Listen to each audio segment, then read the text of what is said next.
This meeting Hand it over to you. Good evening, everybody. My name is Steve Anderson. I'm a real estate broker. I've been for 36 years. In August 2007, I was approached by Clackamas County and asked to be on the Property Tax Appeals Board as a hearings officer. I did it for 4 years, was involved in just over 2,000 decisions as a hearings officer, in values ranging from a single wide manufactured home in a park. Well, I know, but that year's like $4,000 value. It's gone up a lot since then.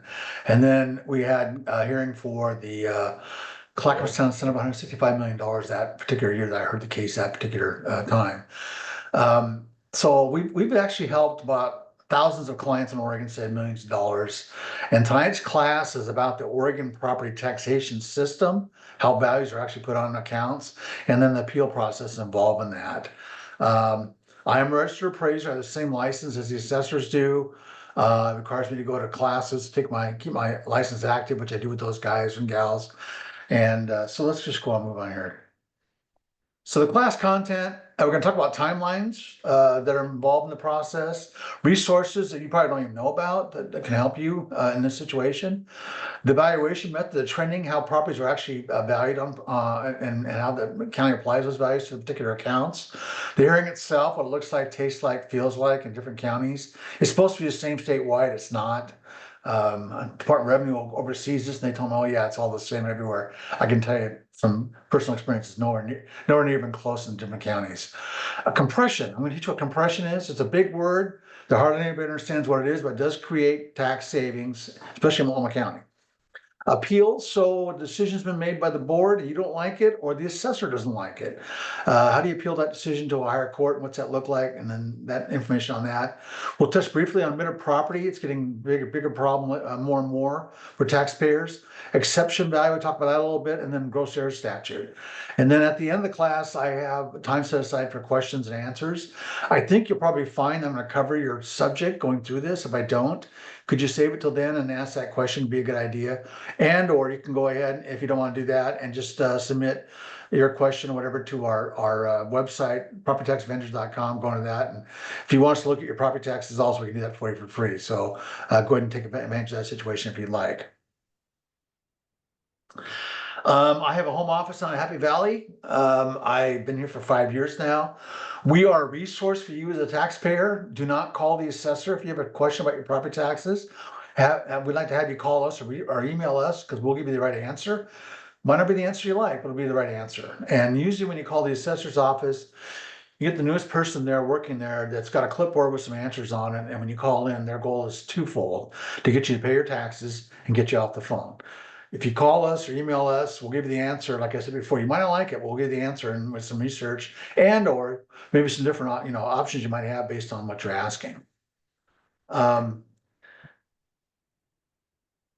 Sorry, let's go here. Okay, so history. How did we get to where we're at?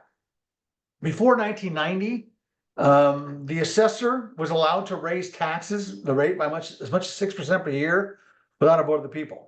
In the 80s, for those of you who are here who owned property back then, the 1980s in Oregon was very, very flat. We came in like a bandit in the late 70s, early 80s, the values are going up and the rates are going up. Around 81 or so, the market pretty much, I don't say crashed, but it went down and then flattened out for about 9 years. So by 1990, people's values were the same as they were 10 years prior to that. But what was happening was the county budgets kept growing and growing and growing as they do. And the commissioners were telling the assessor, go out and get the money for this budget. So the assessors were ratcheting up the taxable rate, if you will, on these particular properties. Now, I know it's hard if you remember, but going back 34 years, 1990, the average sales price was $100,000 in Portland, Oregon.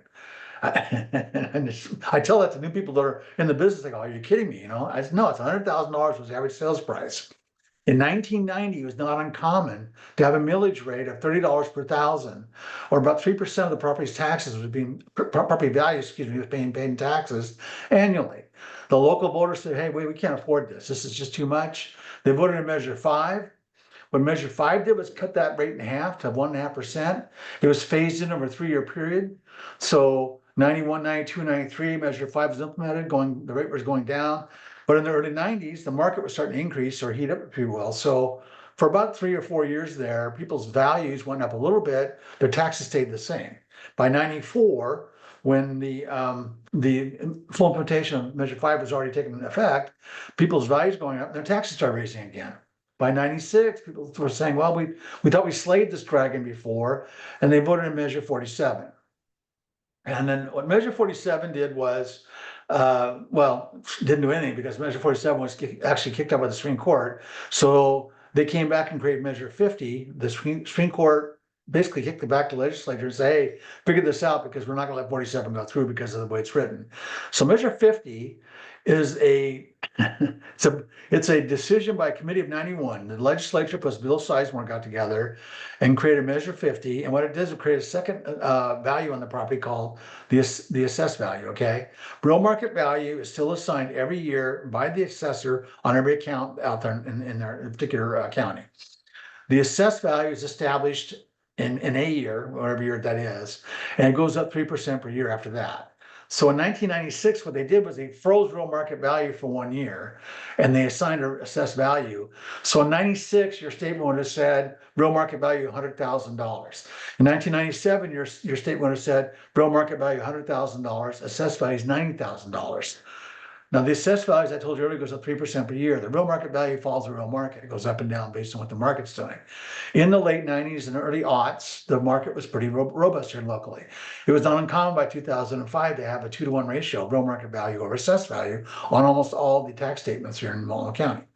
And then in 07, 08, when the market started turning and going south, real market value was dropping, assessed value kept chugging along at 3% per year going up. So that difference, if you will, got smaller and smaller every year. Measure 5 did away with urban renewal for 6 years, and then Measure 50 brought it back. Measure 5 can create compression. We'll show you how that works later. Measure 50 removed the physical inspection requirement. The statute said that prior to this, that every 7 years that the county assessor was responsible for going out and physically inspecting all tax accounts in their county. You might remember the white Plymouth Fury in the corner, the guy with the camera and the tape measure and the camera going door to door. Doesn't exist anymore, but they don't do that anymore. Okay, they do it all by computer now. And then it changed the appeal process from the Board of Equalization to the Property Value Appeals Board.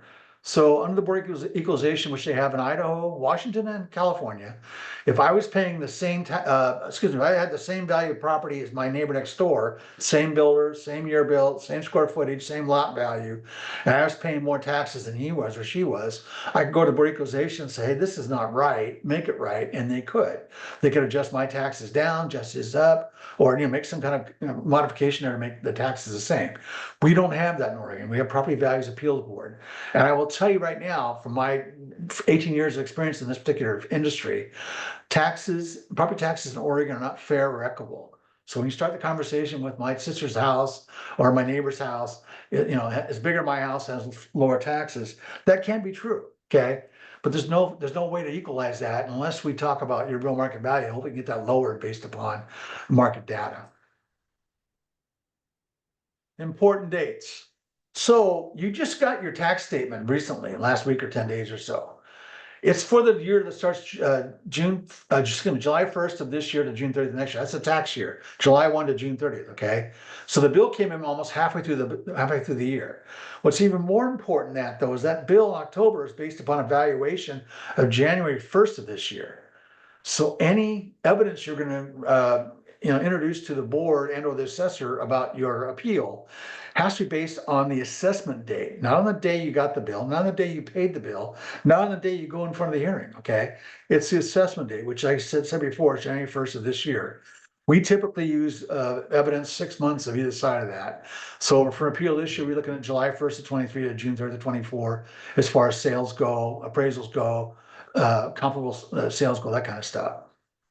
The hearings take place between February 1st and April 15th of next year.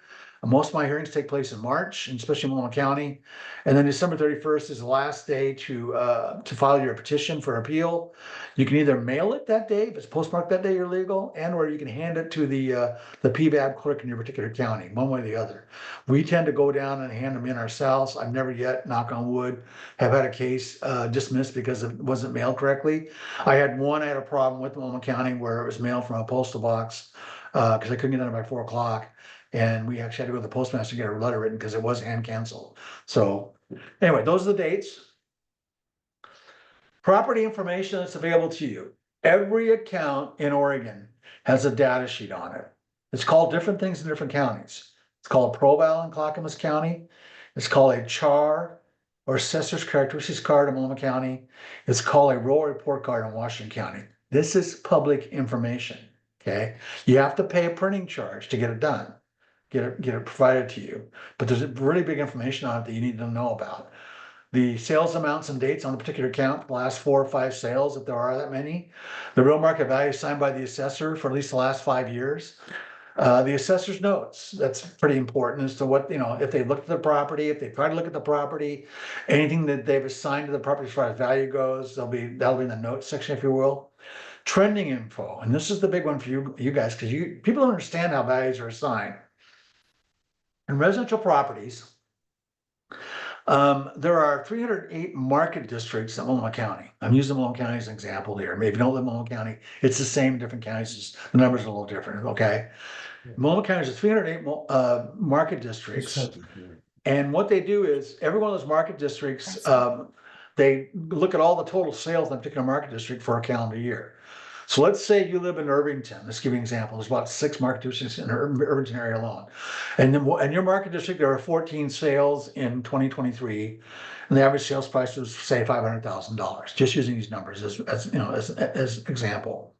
In 2024, in the same market district, there were 11 sales. The average price was $540,000. The assessor would then say, well, based upon a 2-year history of a 25 sale category here, this market district increased by 8% based upon the 25 sales total, looking at all of them. And then they would apply the 8% appreciation to the real market values for all the accounts in the particular market district for the following year. So your real market value would move up by 8% if you live in that market district based upon that sales activity. And then class of grades, another important one. They are required to put a class, a quality, or grade on residential property 1 through 8. It's very subjective. I could look at something and say it's a 5, and someone else look at it and maybe say it's a 6. It's a big decision maker as far as the taxes go, and I'll tell you about that in a minute. But kind of example, an 8 is a home built without a budget. I've been in 2 8s, I think, in all my couple thousand inspections I've done as far as appeals go. 7s would be represented maybe like a Street of Dreams home, where really upper end stuff. And there are versions of like 7 plus, 7 minus. So 7 plus might be a home that's almost an 8, but it has maybe 7 bathrooms, okay? So, class 7 bathrooms. 6s are homes typically with solid surfaces in the countertops, upgrades in cabinetry, lighting, plumbing, etc. 5s are typically homes that have like tile countertops and lesser quality, if you will. Once again, lighting, plumbing fixtures, that kind of stuff. 4s right now would be consider your basic building as far as the current codes and all that. 4 would be an example would be an Adair home would be a 4 here locally. Then below that, you start getting the stuff that is either older, was built prior to some of that stuff going on, or and sorry about that, or different things that deteriorate the quality down to something below 4. Pluses and minuses. My house is a 5 minus. Okay, reason why is I have a 5 kitchen and I have 4 bathrooms. So the blend of the two makes it a 5 minus, what it does. But that particular number is a multiplier. What they do is they take that quality number against your square footage, whatever it is. Let's say you're 2,000 square feet and you're class 5. It equals your improvement value on your statement. You've got a statement that says 2 values, improvement value and a land value. The improvement value is the class times the square footage minus the depreciation. It's kind of that simple. I mean, there's some variations to that, but that's really how it's done. So if you're a class 5 versus a class 6 and you're a 2,000 square foot home, that can be like $100,000 difference in the valuation between those 2, 5 and a 6. And when I go out these inspections, quite frankly, I find that most of the properties I look at are overclassed. And sometimes it's severely overclassed. Like a 1 class is, like I said before, it's like $100,000 in a smaller home. You get these bigger homes and you get a class or class and a half, it can be $400,000 or $500,000 we're talking about as far as adjustment goes on the real market value, just on that one issue. So this used to be available as of January 1st. It's not on Portland maps. I heard it's coming back. So if in fact it does come back, when you go to the assessors tab, on the Portland maps on your particular property. It'll say square footage, you'll say main square footage, like 1,314 square feet, be like a 4P or 4N. P means plus, M means minus, just so you know that when it comes back. I don't control that, they don't control that supposedly, but I've heard it is coming back. Here is a char from Multnomah County. And I'm sorry, it's kind of blurry. I apologize for that. They come in 8.5 by 14 sheets, come in legal size paper, if you will. This is kind of shrunk down, but if you see here, this is a classic. This is kind of what's on the data here. The upper right hand corner is the ownership property of the property itself. Just below that in yellow, there's 8 years of real market value assigned to this account by the assessor's office. Up in the middle, top, GA notes, general notes. 2,000 work complete and exception value. We'll talk about exception value later on this meeting and all, but I'll talk about that a little bit later and show you how that works. And then down left, lower left, you'll see that the main floor is what is it, 1,334 square feet. You'll see class 3P, 3 plus. What this tells me from my experience is that it's probably a post-impure foundation home built in like the 10s or the 20s back in the 20th century, I should say. And it's over in the southeast Woodstock area. So it's very common over in that particular area to have that. And the second page is the footprint. It's a box with a front porch on it. Going back to this, okay, to show you can get anybody as you want. Yeah, I didn't pay for this, but you would have to pay for it. It's about $2 to get a copy of these, by the way, in Multnomah County. Does anybody who know the owner, Dan Little? You probably don't. How about his wife, Catherine Brown? She goes by Kate Brown, the former governor. That's her house over in Southeast Portland. I'm not doxing her. I'm just saying you can get anybody as you want. And don't mess with me, by the way. So anyway, so who actually has a right to appeal the taxes? Anybody that can prove that they paid taxes on their property can appeal. I mentioned Clackamas Town Center. They came in. There was 3 different groups that filed for the appeal. One was 12 of the tenants filed because a portion of their lease was prorated taxes. They paid taxes based upon whatever the county said it was worth, and they felt that was overvalued, overtaxed. The owner filed, and then they were in bankruptcy court, and the trustee filed. So we had 3 different filings for one different one account, and the statute's very clear.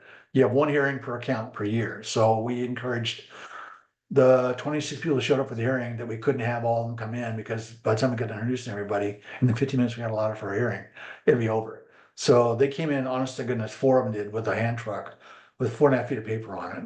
And they had all kinds of surveys and studies done of, because it's a shopping center, of Dallas, Toronto, New York City, Miami, Los Angeles, Denver, different shopping centers, based dollars per square foot, the stores, dollars per parking space in the parking area, dollars per percentage of landscaping in the park. I thought that was interesting, and we had 15 minutes to go through all this stuff. And the parties were fighting over about $35 million in value, or about $500,000 in taxes a year. And since we only had 15 minutes to look at 4.5 feet of paper, we didn't feel comfortable making a decision, because we obviously didn't have a chance to look at all the evidence. So we went ahead and sustained the value and went to the next level, and got worked out, by the way. That got resolved, which it usually does. But that's an example there. Attorneys, we saw a few attorneys come in on behalf of their clients. The PVAB, the Property Value Appeals Board clerk will usually require some kind of a letter of engagement or authorization from the property owner to let the attorney represent them on their behalf. CPAs, same thing, and then real estate brokers, and actually in Oregon are by statute are allowed to do this. So we saw a lot of brokers, a lot more brokers than we saw anything else. So I just want to let you know that. Itself. Okay, I told you earlier, if you go to the Department of Revenue, they'll tell you, oh, all these hearings are the same in the state of Oregon. No. I've testified in 14 counties in Oregon. I've had 10 minutes, up to 30 minutes to present. I've been sworn at, and I've been allowed to challenge in some cases the assessor's recommendation or their evidence. In some counties, they don't let me do that, which is kind of interesting. And but anyway, locally, what it boils down to, the 3 counties locally, is that you have 10 minutes in Multnomah County, 15 minutes in Washington and Clackamas counties to make your presentation. You get the assessor's recommendation as you walk in the door. So you filed your petition back in November, December, submitted all your evidence back then. And the county assessors have maybe 2 or 3 months to look at your evidence. As you walk in the door, they give you their recommendation to the board, and the board gets it, by the way, at the same time. They don't have a chance to speed read ahead and see what your case looks like 4 days from now. They don't, I mean, as a former hearings officer, we don't have time for that kind of stuff. So the assessor's gonna make 1 of 3 recommendations. Either they're gonna say sustain the value, we think we're right, they're wrong, which is their prominent decision. Or they're gonna say, they make a good case here, go ahead and give them their value. That happens sometimes, not very often. Or even the third one is even kind of, we see a lot more of, is that, we don't like our number, we don't like their number, here's the number we're thinking of instead, something in the middle, if you will. And then the board is an independent third party, they can make a decision based upon the input from the assessor and the input from you when you're presenting your evidence. You can only discuss real market value. So if you start discussing your sister's taxes or your neighbor's taxes, usually the board will say, the chair will say, hey, look, we need to talk about real market value only. If you keep on the tax situation, if you want to talk about your neighbor's taxes and all that, usually they'll just go ahead and say, you know what, we're gonna go ahead and sustain the value. You can come back next year when you kind of figure this whole thing out, because the board has no control over your taxes. They have potential control over your market value, which can change your taxes, okay? But you start talking about your taxes, they have no control over that whatsoever. And then, bless their hearts, Clackamas and Washington County will give you a verbal decision when you're there in front of them. Follow up about a week later with a written decision from the board in the mail. Multnomah County doesn't tell you anything at all. They make the decisions and they mail out to you about 2 weeks later.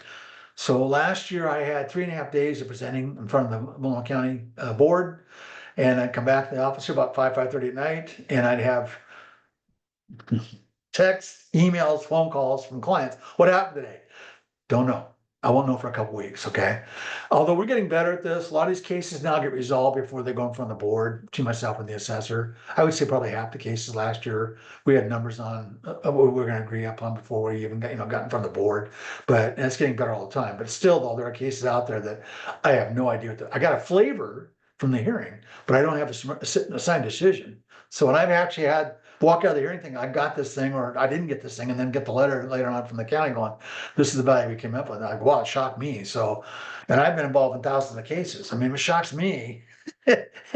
Anyway, go ahead. I'm going on to something else here. So compression, the big word. Let me drink water here. Measure 5 allows for taxes based on 1% of the assigned real market value, RMV, for government, and 1/2 for all schools. If we're successful in lowering the real market value, the outcome can cause compression. Essentially, the assessor would have to compress the existing taxes assigned to those categories to align with the new real market value, creating potentially lower property tax on the property. We'll probably do this twice, guys, just to let you know. Here is a tax statement, this is from a few years ago, of a property over in the Southwest Vista Avenue corridor. And you can see that the real market value assigned to this account was $1,327,770. And you can also see just below that, the assessed value is $1,033,670. Most people would say, most taxpayers would say, well, if I don't get the value below $1,033,000, there's no savings here. And just say, well, I can't get down that low, I want to appeal. Wrong. This particular property, we're still doing a bunch of work over there, as a matter of fact, in that particular neighborhood. This particular property, I had four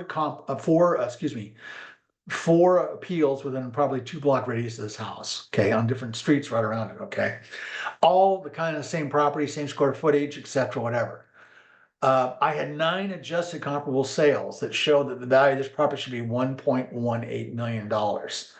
Now, 1.18 million is below the real market value of 1.327, and it's above the $1,033,000 of assessed value. In fact, it's right in the middle, quite frankly, between those two numbers.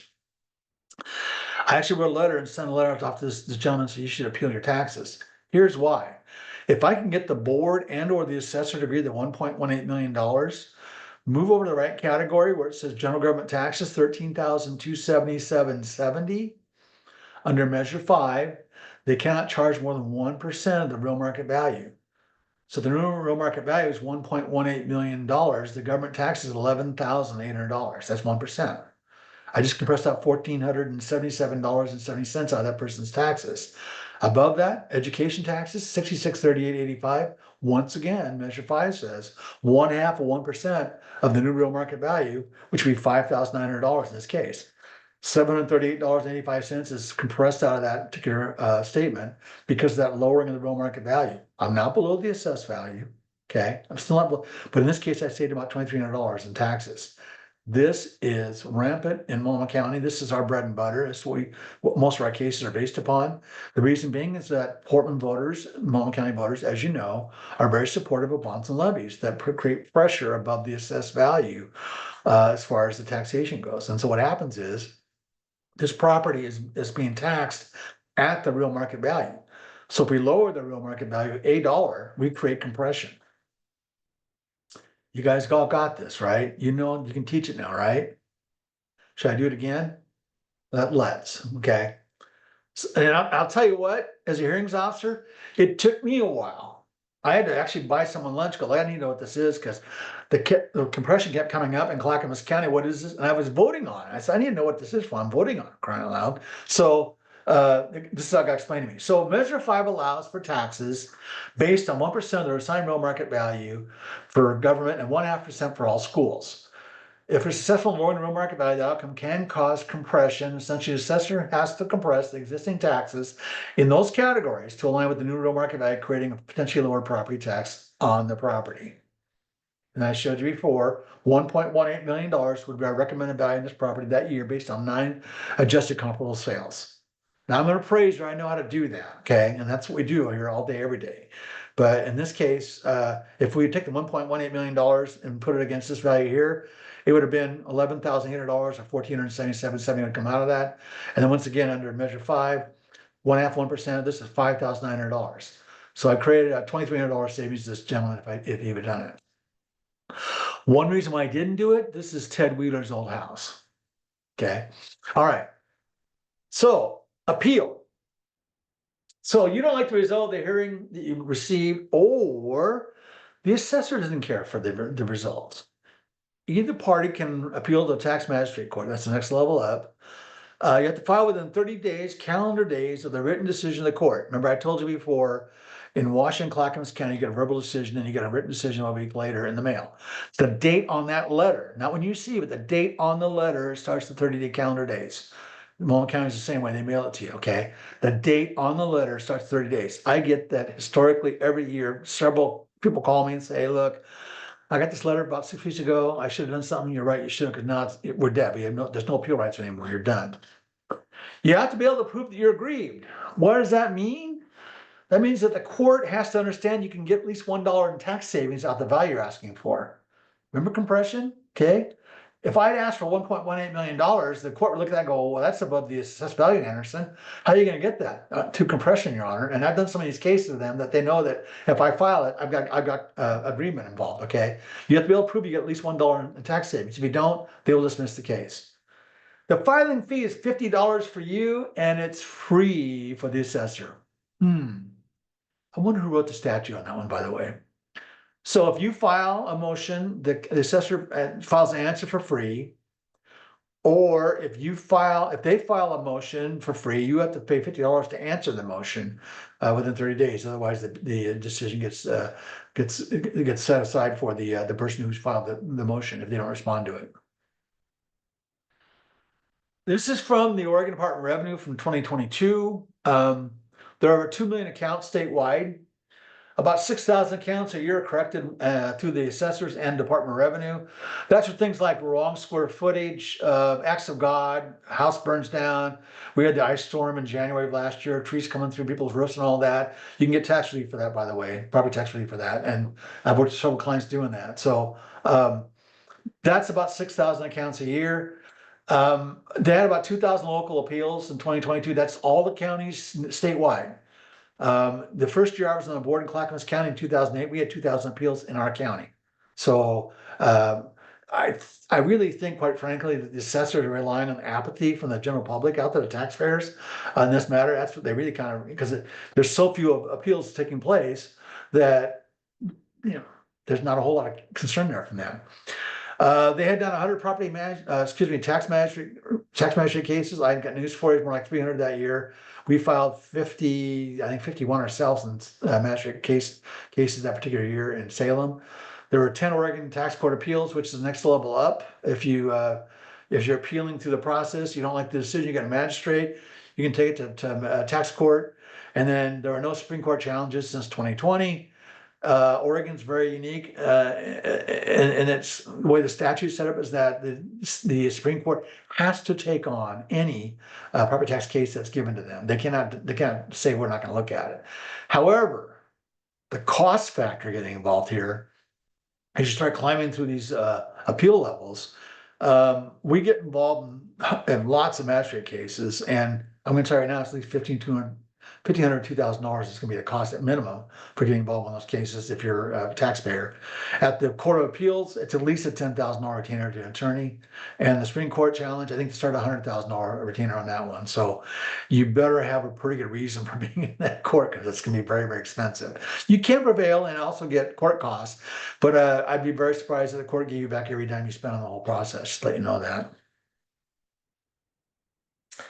Then let's talk about admitted property. This is becoming a bigger problem all the time. So the assessors all belong to multiple listing service in Oregon. They have access to both the private and public remarks, all the photographs, all the descriptions. And in Oregon, I'm not a permit guy, but in Oregon, people that own property can do a ton of work to their property without benefit permits. If you're not moving walls, you can redo your kitchen, redo your bathrooms, redo your flooring, redo your walls, convert rooms, take maybe a downstairs room that's been like a storage area, make it into a man cave or a she shed or whatever you want to call it, make it into a kitchen downstairs, if you will. And what the statute says is that the taxpayer is supposed to notify the assessor of any changes in their property. Like we all do that. No one does that, okay? And I'm going to tell you right now, taxpayers don't know they have to do that. It's just something that they're not familiar with, okay? So what happens a lot of times when these properties come on the market, the realtor comes out with a 48 4-color photo of the property, 4-color photos of the property, and maybe it's a 1960s day ranch, maybe in East County of Portland. And the last time the county was there was like 1985. When they were there, there was green shag carpeting, salt and pepper Formica countertops, birch cabinets, single pane aluminum windows. Sound familiar, folks? That was what it was back then in the 60s, 70s. And all of a sudden now they come along in 2024, and here's this 48 4-color photos of this, beautiful slab granite kitchen countertops, maple cabinets, hardwood floors. The whole house has been done to the nines. And the assessor goes, whoa, we didn't know about this. They have the right 365, 24/7 to go ahead and adjust both the real market and the assessed value based upon the assumption that you've done some work on the property, okay? They send out a letter, it's certified to you, it's a property notice where it is, and that letter is for a 6-year event. It's for the current year plus the prior 5. So let's say they think you added $100,000 in value of their property, and then maybe it wasn't even you, maybe it was the prior owner, the owner before that did the work on the property, but they're just now finding out about it because of the photographs, okay? You get the 6-year bill, it can be significant. I mean, $30,000, $40,000, $50,000 some cases. And the statute says is that the bill goes out when the assessor finds out about the problem. There's no way to go back after prior owners. You might be able to go sue them in court, maybe. I mean, it'd be a pretty hard cost to do that, but you could do that if you wanted to. But that goes to the current owner of records, what happens. And usually it's triggered by a multiple listing service, listings, typically what it is. What's the significant difference? So we've been in kind of a hot market for a while. It's kind of slowed down recently, the last couple of years. Like back in 21, when people are paying $100,000 and $150,000 over asking price, you guys remember that, the bidding wars, because the interest rates were low, people had the buying ability, if you will.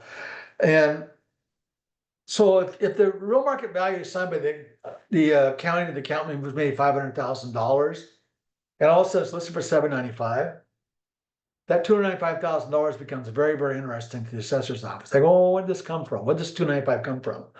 That's when you start seeing business cards on the door, starting letters from the assessor's office in the mail, phone calls, so they know how to get a hold of you on the phone. We just want to get inside, look at the house, and get our records right. We don't get it right, okay?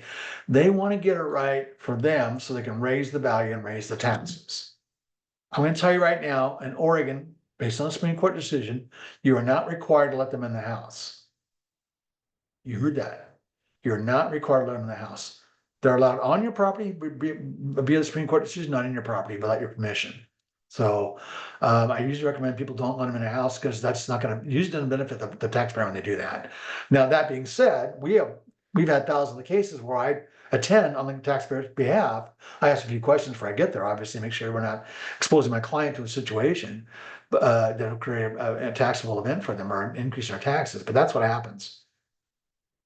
What is AR? AR is assumed remodeling. They're assuming that $295,000 was something you did in the property that they didn't know about. For instance, if you go from shag carpet to hardwood floors, they had no idea that happened. If you went from something from micro countertops down to granite, they didn't know that happened.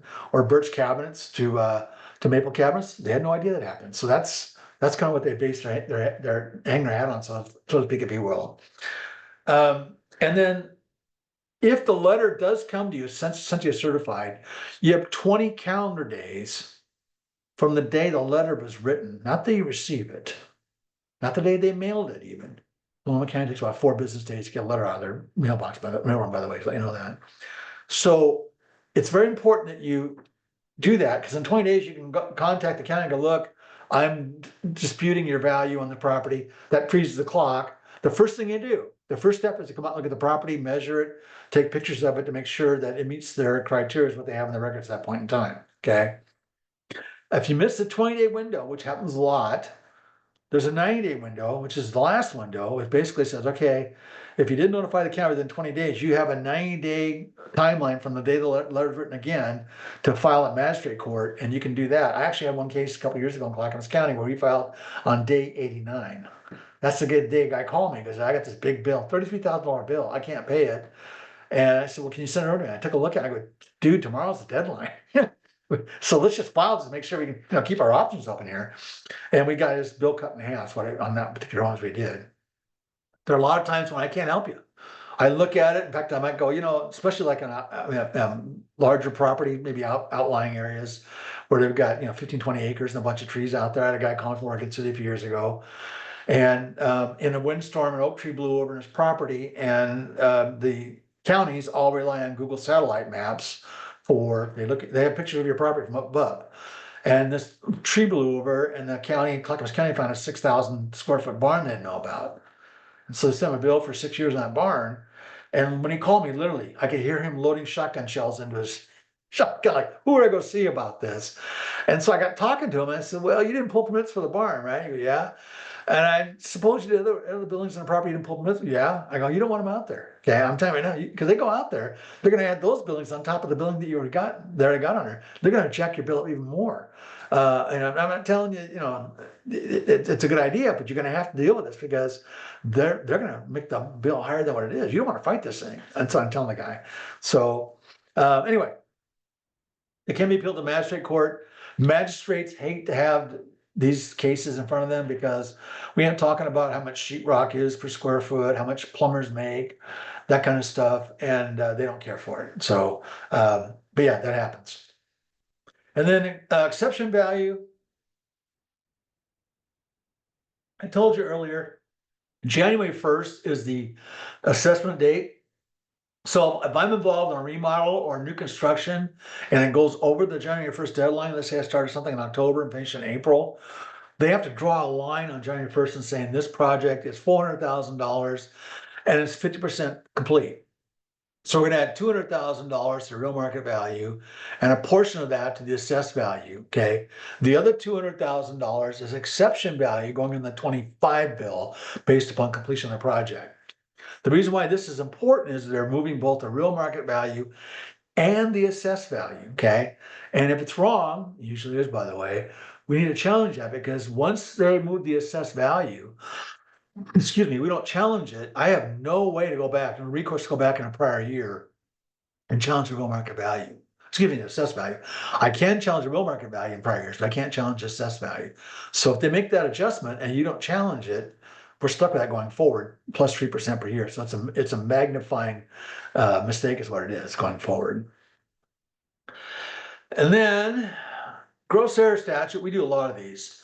So they can catch you for 6 years and send you a bill for 6 years.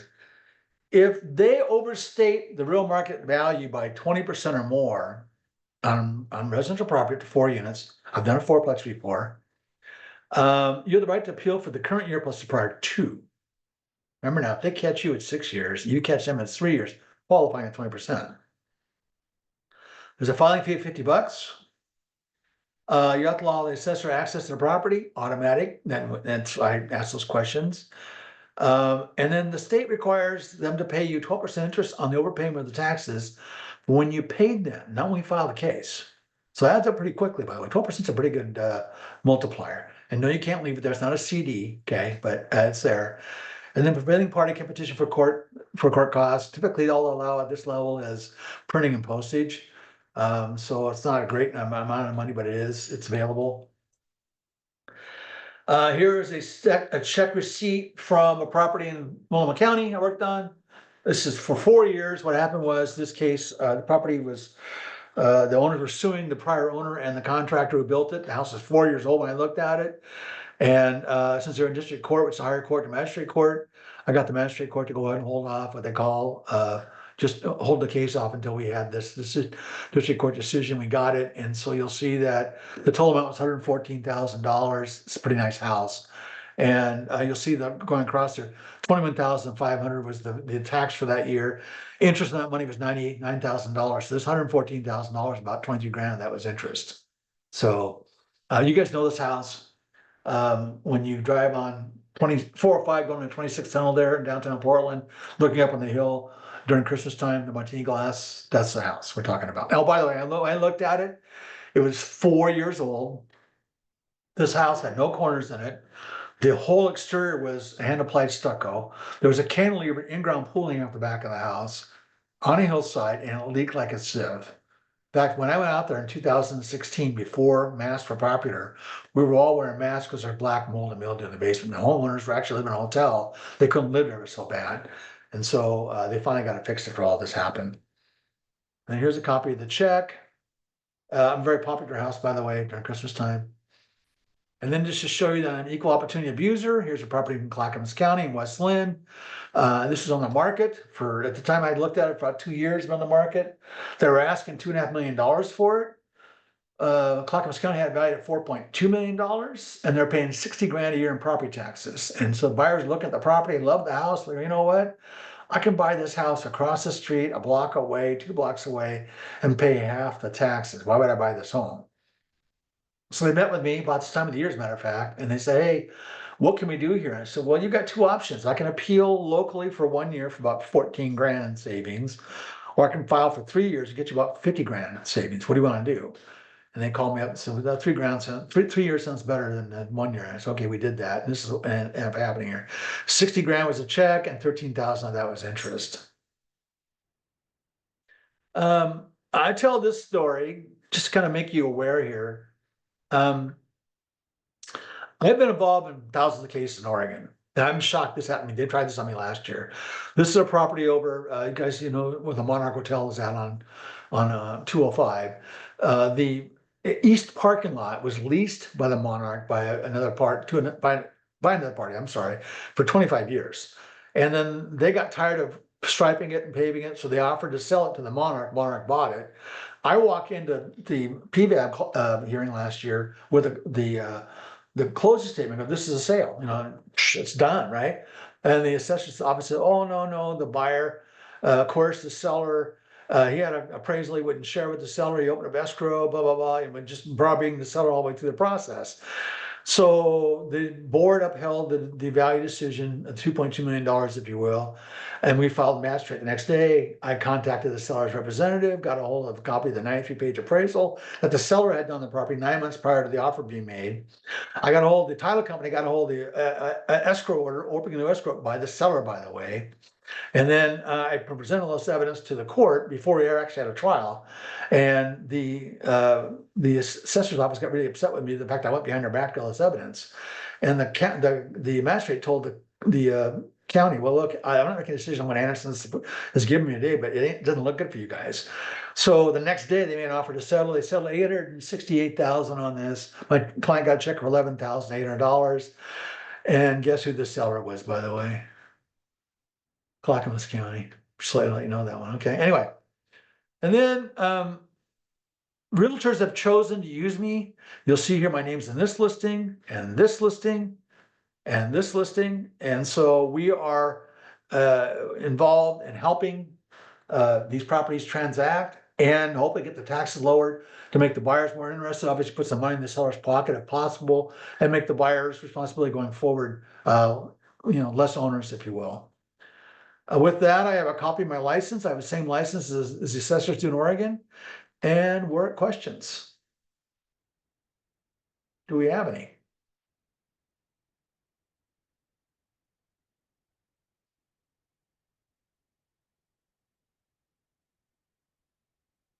If you don't have any questions now, like I said, you can go to our website and leave information there, propertytaxavengers.com. There are application forms you can put in. Do you have anything else, Shauna, there, question-wise? Jennifer asked for square footage. Do they count basements?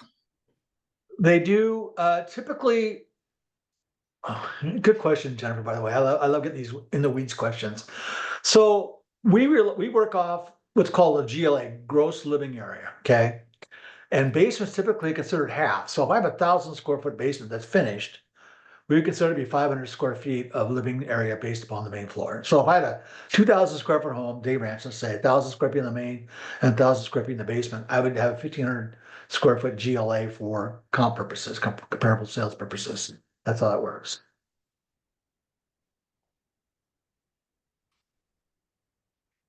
And Jennifer, feel free to unmute yourself if you want to elaborate on that. Can you hear me?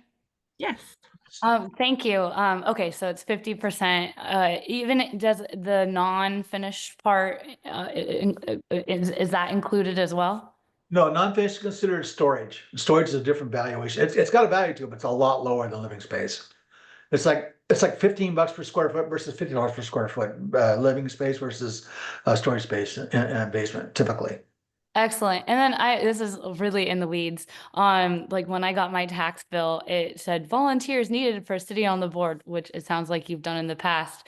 Does that like make them look more at your house or less at your house? No, no, no, they didn't remember like my house at all. No, it's not. I mean, you get $15 an hour, whatever the minimum wage is, and you get a lot of people upset with you when they come in the door because they don't understand the process. The taxpayers don't. And the board is an independent third party. You're a taxpayer in the county, wherever county you're talking about.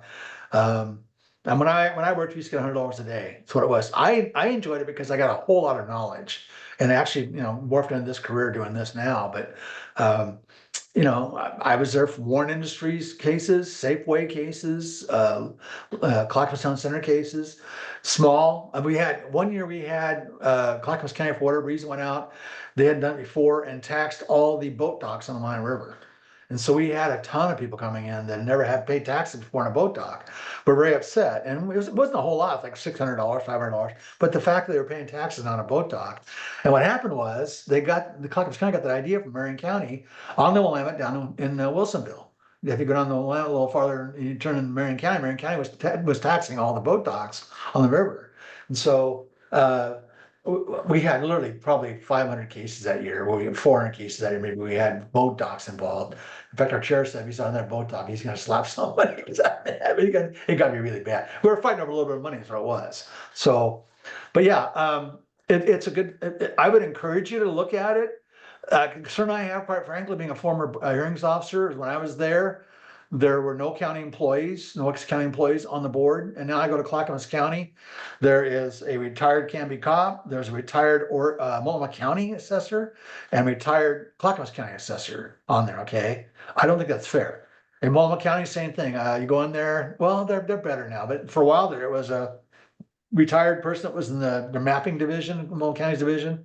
And then a retired personal property person who actually is pretty good guy to work with. And then, I think that it should be 3 taxpayers who are not affiliated with the government in any way, shape, or form, in my opinion. I don't control it, obviously, but that'd be my opinion what happens there. Thank you. Yeah, I'm interested. I just didn't want to make them like target my house. No, they won't do that. It's never happened to me. I did 2,000 hearings and never, challenged me at all. So never affected my property at all. Great, thank you. Sure. Anybody else? Earlier in the presentation, Sam asked if is Measure 5 in all counties. Statewide. So is Measure 50, by the way. They're both statewide. And I think we're getting close to having something like that come along again because people are so fed up with their taxes. And the fact that inequality and give an example, if I have $1 million home in Irvington, $1 million home over in the Southwest Hills, the house in Southwest Hills paying twice the taxes as the people in Irvington are, based on the way things are designed tax wise. Now, the people in Southwest get better police response? No. They have better schools? Probably not. Do they have better streets than Irvington? Probably not. So why are they paying twice the tax? So there's no fairness in our system in Oregon. That's the biggest problem I have. People call me all the time. It's not fair. I totally agree with you. But the only thing we can challenge based upon the way the statute is the real market value. That's it. I encourage you to lean into us. If you have any questions, email or call us. And like I said, if you want to have us take a look at your property taxes or statements, whatever, I encourage you to go to our propertytaxavengers.com. It's getting late in the night, and submit a application, and we'll go ahead and we'll take a look at your stuff for you and get back to you. With that, I thank you and good evening. Thanks, Steve. Thank Thanks, you. everyone.